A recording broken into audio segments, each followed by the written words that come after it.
It's time for the Rick Smith Show. Now, here is the voice of the working class, Rick Smith.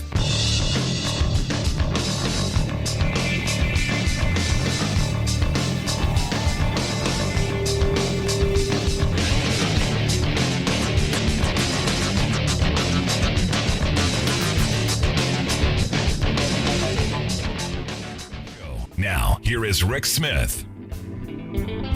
So another sad kind of day. I grew up in Cleveland. Ohio is my home. And to see them go just kind of crazy. I mean, politically, really losing their mind. When I lived in Ohio, they were saying, you had John Glenn, you had Howard Metzenbaum. They weren't crazy. Now I look at drunk with power, gerrymandered like you wouldn't believe, and arrogant, which is why I guess on August 8th, there's a special election, going to make it harder for people to amend the state's constitution. This is curious to me, and here to share some thoughts on why this is such an important issue that we have to have a special election in the beginning of August. I don't get it, but that's why I've asked David Pepper to come talk with us. He's the former chairman of the Ohio Democratic Party, also the author of Laboratories of Autocracy, a wake-up call from behind the lines. David, thanks for taking time for us. Thank you. Good to be back with you. So why? Let's start with why. Why is this so important that you have to have a special election? This couldn't wait? I mean, when I wrote this book, you just mentioned it, Laboratories of Autocracy, a wake-up call from behind the lines. This is what I was talking about. This is what I was trying to warn people about. They can't wait because they know they would lose if they don't change the rules. There is a November constitutional amendment that, like Kansas and Kentucky and Michigan last year, would protect a woman's right to choose in Ohio and basically rid ourselves of that ban that sent that 10-year-old rape victim in Indiana late last summer to everyone's horror. Well, they know that would win here. Ohio is about 60%, just south of 60% pro-choice. Every poll shows that. They know that.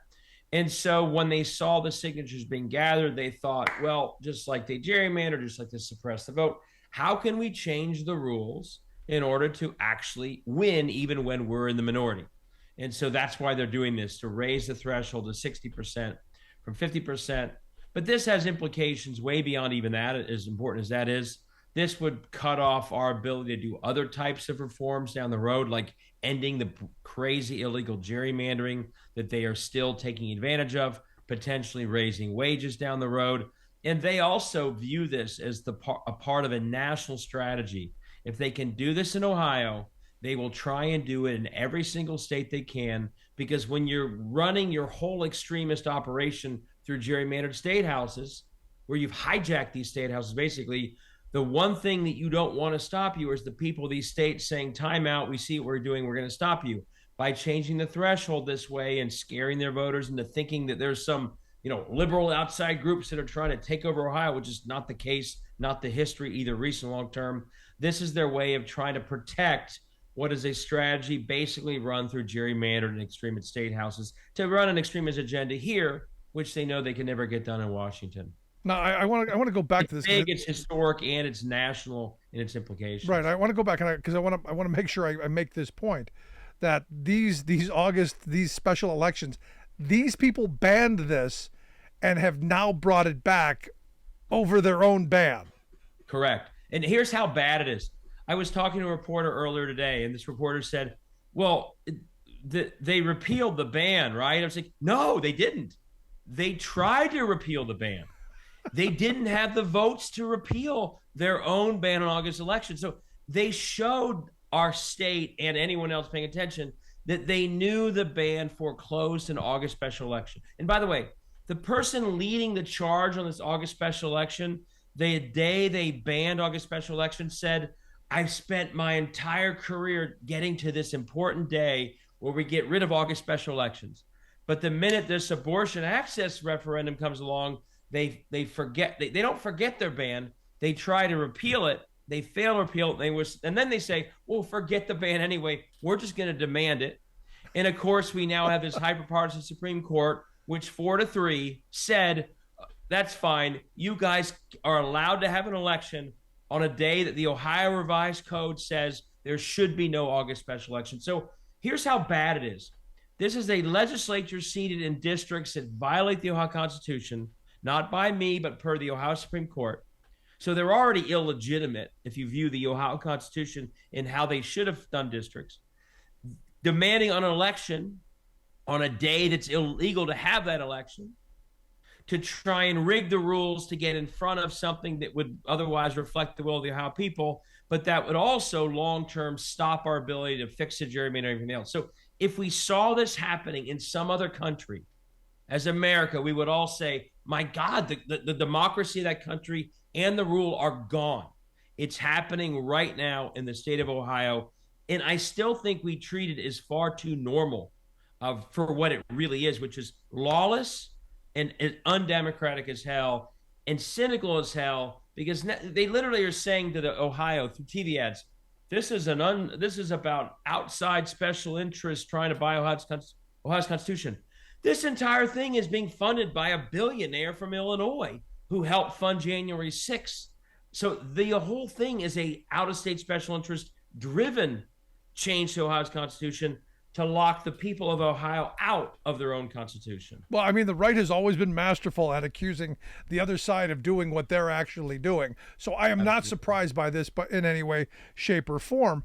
But, you know, in looking at this, because this is scary stuff, and this could spread to other states if they can get away with this. Where do you see this? Where do you see it going? It'll be everywhere. I mean, I just was going over a sort of a speech that was given by one of these far right leaders. He said that. This person said, I'm going to send something on this tomorrow. He said to a group earlier this year, we're 0-6 in the states that have had a referendum since Roe. We can't win. We will lose in Ohio. We have to change to 60% or we will keep losing. And if we do that, we can stop it here, meaning protecting a woman's right to choose. We can stop it everywhere. They know that this is a national test case. And if and what are they messaging on? They're messaging on the same old, this is about parental rights. That has almost nothing to do with issue one. But they're taking the biggest boogeyman they can think of, throwing it into this campaign. And so they are testing. And again, not to keep talking about a book I wrote, but my book is called Laboratories of Autocracy, partly because they are always learning from their test cases. Yeah. And so if this does happen in Ohio, any state where citizens have the right to change their constitutions, which is most states, they will, I guarantee you, bring the 60% threshold to those states, and they will say to those states, look, Ohio did it because they wanted to protect their constitution. So absolutely this will go national. And in their own meetings, they tell each other that. No, it's amazing when you put it the way you did, and look, they're honest. I give them credit. They're honest with what their plans are. This was supposed to be about states' rights. I mean, when the federal government said, you know, we're going to overturn Roe, it was going to go back to the states, and everyone thought, hey, we're going to go back and we're going to organize in the states, and the majority is going to win. And here they are again rigging the game.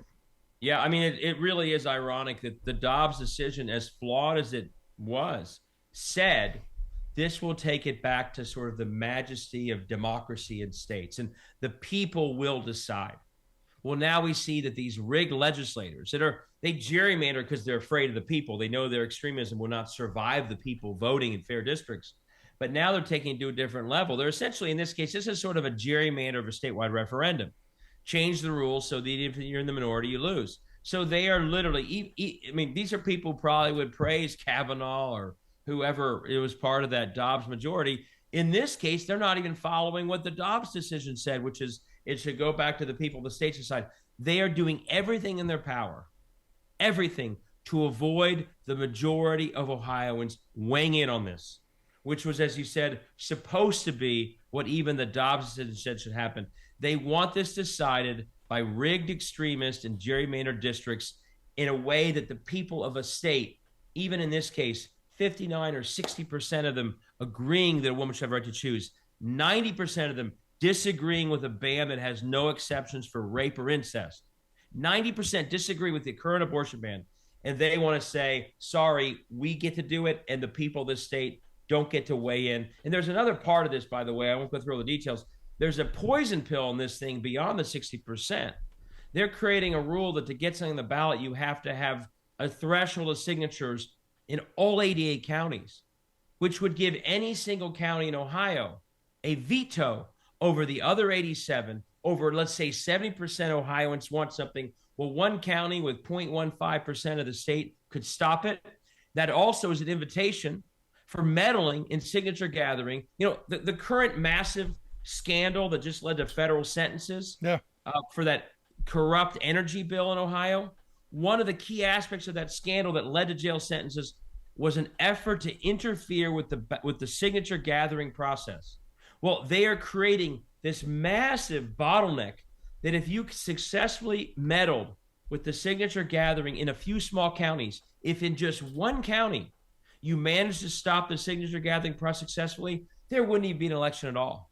So this is really an effort. A Republican attorney general, a former one, who is running against this issue, siding with my view on it, has called this sort of a conspiracy to kill these things from even happening in the first place by giving every single county in Ohio a veto over the other 87 moving forward in election. That's how bad and cynical this thing is. No, it's crazy. You're listening to the Rick Smith Show. We're with David Pepper. David's a former chairman of the Ohio Democratic Party and author of Laboratories of Autocracy, a wake-up call from behind the lines. We'll get links out on social media how you can take a look at this. You know, I keep hearing, every time you come on, you keep telling me how bad my state is, my former state has become. And I keep coming back to, I know people in Ohio. I know that they're decent, they're hardworking. I know a lot of really good people. And you go, when do they have enough? When do they go? When does that throw the bum out sentiment? You know, when does that take hold? Because every time I talk to you, something crazier, something worse is popping up. I mean, we're sort of a bellwether now. We were a bellwether in terms of how we voted nationally. We're a bellwether now about how a hijacked state house can sort of just warp a state and not reflect the people of that state. We're still a lean red state. I'm not going to tell you that we're a blue state. A good candidate can win in a good year like Sherrod or Barack Obama. We're a lean red by a few points state. But we're not a crazy right-wing state. And what's happening in the state is, and it's happening all over, but we're a bellwether of this. Once you have a gerrymandered system, so the state reps to a person never feel any accountability in their entire careers, it stops being about the people you're talking about, the good people who kind of have common sense and a sense of moderation, who voted for John Glenn and then George Voinovich and then Bob Taft for governor. They kind of went both ways. Those people are pushed out of the picture when a state house basically is guaranteed to be reelected no matter how crazy they are because of gerrymandering. So it's an entity unto itself. And the reason they want to up the percentage to 60% is to get the people you're talking about from ever being able to stop the insanity we're seeing in the state house. So, Kansas, again, we think of Kansas as conservative, right? Well, they rejected abortion ban. They're 60-40.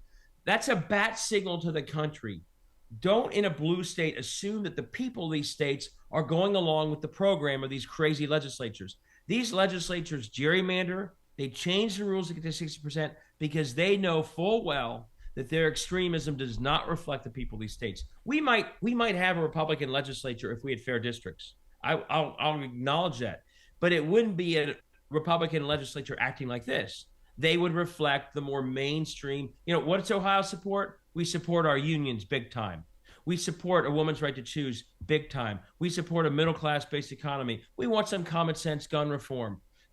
Every poll shows that those things are all very popular. If you didn't have gerrymandering, you might have a slightly right-leaning legislature, but it would generally reflect those views as opposed to the exact opposite again and again and again. And that's why I think the people in these states that are hyper gerrymandered, think of them as hijacked governments by these right-wing extremists who are nationally running the show, gerrymander, suppress the vote of the other side, run an extreme agenda through. And if someone gets in the way, be it another office holder, be it a state court, that was what Moore v. Harper about, or in this case, be it the people themselves, do everything you can to strip power away from the threat to that gerrymandered state house. So the people of the states are literally being dealt out of their own governance in their states.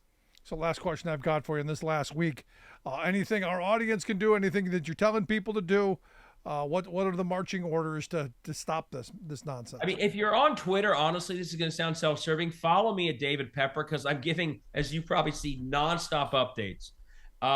We had about 65,000 absentee ballots. They were in at homes last Thursday that hadn't been returned. So I put out a call to action. Help me reach these voters. We put together a digital program. We reached all these voters, and already 30,000 of those ballots have come in. We've reached almost all 60,000 with repeated reminders to get their votes in. Today, we see the right wing buy $5 million in TV ads to close out the week with these scare tactic ads. Anything people can do to respond there. But forget that for a second. If you're in Ohio, vote early. Get everyone you know to vote early. If you're outside of Ohio, talk to Ohioans you know. But this is a case where a phone bank from anywhere, a text message from anywhere, postcards, I think we've run out of time for that. If you haven't done that yet, it's too late, although many have sent postcards. It's a low turnout election still. And any vote you prompt to show up and vote no could be the difference. So any way you can help there. And if you follow me at David Pepper, I'm giving a lot of those tips in the final week. And we've had good early vote numbers. The polling's pretty decent, but as I try and remind people, they are always underwater in the polls. That shapes everything they do. That's why they gerrymander. That's why they want the 60%.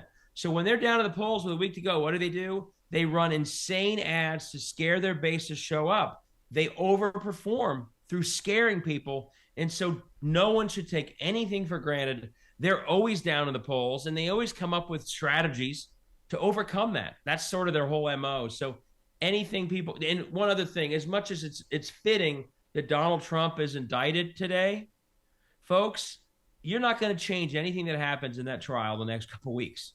You're not. We can all watch it, enjoy it, whatever.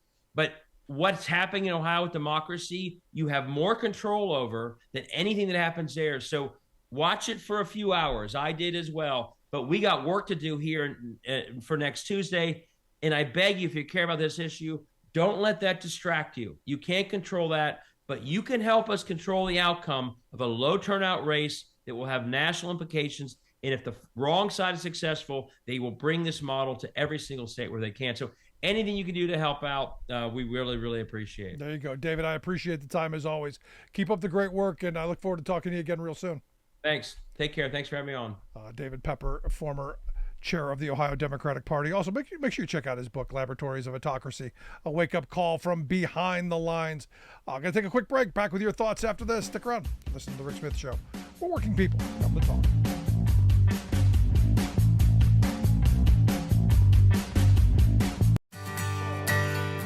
From the steel mills of Pennsylvania to the auto factories of Michigan to the modern makers movement, manufacturing makes our nation great. I'm Scott Paul, president of the Alliance for American Manufacturing. We bring business and labor together to advocate for policies that everyone can agree on. Together, we can strengthen manufacturing and create good-paying American jobs. Help us keep it made in America.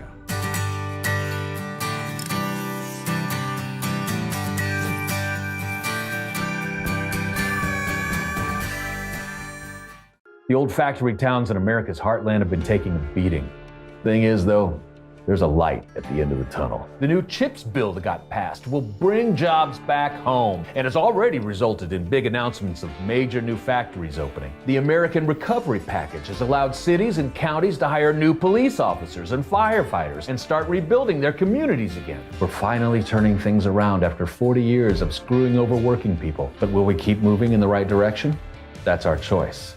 We are AFGE, the American Federation of Government Employees. We represent 700,000 federal and DC government workers who are the vital threads of the fabric of American life. We support our nation's military. We take care of our nation's veterans. We protect our nation's borders. We respond to our nation's crises and natural disasters. We provide services to our nation's seniors. The American Federation of Government Employees. We work for America. The good news is America is coming back. More jobs, more building, more of what makes our country great. And more cities and towns, more small businesses, and big corporations are choosing the highly skilled, highly trained members of the IBEW to do the work. The International Brotherhood of Electrical Workers is committed to doing the job right, on time, and safely. America is making a big comeback, and the IBEW is proud to do our part. So I saw the creepiest picture that I think I've seen in a very long time. The Independent, they're a news organization, I think out of the UK actually. They got a picture of Sarah Huckabee Sanders, which is creepy enough. But she's, and I'm sure a lot of people, I'm sure you've seen this photo. She's big, cheesy grin with the legislation that she signed to, do away with work permits for kids. So, kids can go get jobs now without, any oversight, without any problem. We're gonna put kids back into the meat packing plants, get them back to work. Like Newt Gingrich wanted, cleaning the johns, fire those union janitors and get those kindergartners in there. They got small hands, toothbrushes, clean around the toilet, really nice. But the picture with her, this big cheesy, look what I did kind of smile, and is surrounded by 5 kids who, they don't look happy. They're actually frowning as this new labor policy goes into place. That's going to let these kids, back into dangerous jobs and, doing all kinds of stupid stuff. Now look, I'm not against kids working. Trust me, I worked from the time I was 8 years old until today. I fully want kids to learn the value of a dollar. Sorry though, lumber mills, meat packing plants, anywhere where their alcohol is served. Yeah, I just no. The fast food joint, for a couple hours here or there, fine. But, this idea that if, kids under 16 don't have to get work permits, crazy. But she's thrilled about it. And there are these not smiling children. So I did this weird thing, because we talked about this yesterday. An Asian woman put her photo into one of those AI magic machines and said, hey, make my photo look more professional. Well, I took the photo of these children and put them in the AI magic machine. Now, I'm not going to publish them.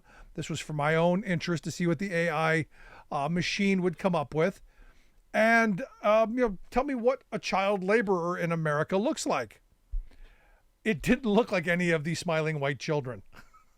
No, they were more of a brownish complexion. Definitely not these kids, but these kids weren't thrilled either. And it's one of those things where we know who they're going after with child labor. We know who their targets are. It's poor kids. It's poor minority kids. There's no more prison school to prison pipeline now. So now we just need to get them from the school to job pipeline, and the sooner the better. And this is where my problem is of where we're at. And look, the reality is the climate's getting worse. It's getting hotter. Kids, they can adapt a lot better.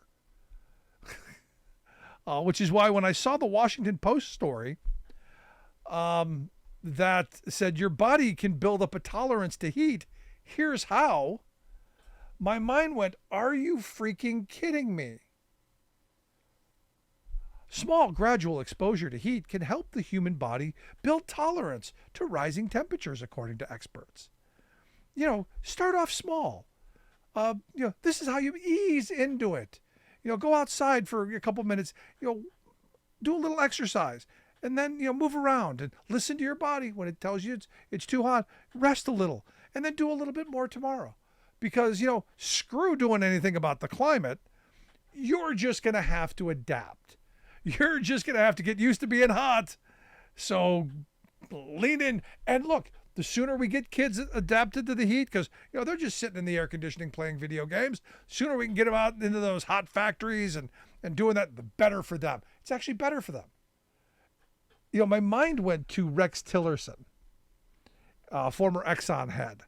Rex was questioned about climate change, and he said, "Look, there's no doubt climate change is real. It's no doubt that it's coming. It's just that we believe that we can adapt. With technology, we'll figure it out, and we can charge you for air and water and air conditioning and all that stuff. Going to make them a lot of money." And my mind went to this place where this is the Rex Tillerson way to deal with climate change. This is how they're going to get kids adapting early. Make sure that they're used to being in the heat. No more air conditioning in school. That should be a piece of legislation. Got to get them used to the future climate. Now, here's the thing: if we're talking about the heat, I guess we got to talk about hurricane winds. How we can build up an immunity to hurricane winds. Maybe be a little heavier. Maybe carry around chains or something to tie ourselves to things.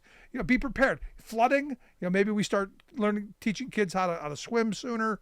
There's all kinds of ways to adapt to the climate crisis that is coming. Droughts. We could all become camels, have humps on our back, store water. This is the future. Never mind actually doing anything to stop the damage. Never mind, we can adapt. And this is the kind of insanity. Thank you, Washington Post. I needed a story to tell me how incrementally we get used to the rising temperatures. Like, don't wear shorts anymore if you live in Phoenix, because you might fall and get burnt. Hey, don't go to Florida if you wanna jump in cool water, because the water temperature was 100 degrees. Who needs hot tubs when you could just go to the beach? This is the world that they're taking us towards. But just ease into the heat. Ease into it. 10, 15 minutes a day the first day. And then you just add 5 minutes every day after that. Really simple. So the heat's just in your head. You just have to get used to it. Never mind what all those climate people say. Don't worry about it. Just ease into it. Man. I want to hear your thoughts. Email me, rick@thericksmithshow.com. You miss any portion of the program, make sure you grab the podcast. Wherever you find your favorite podcast, you'll find ours. Thanks so much for tuning in. We'll see you back here next time.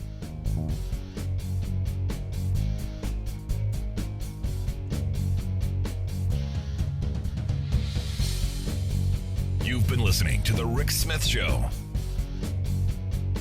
Email Rick at rick@thericksmithshow.com.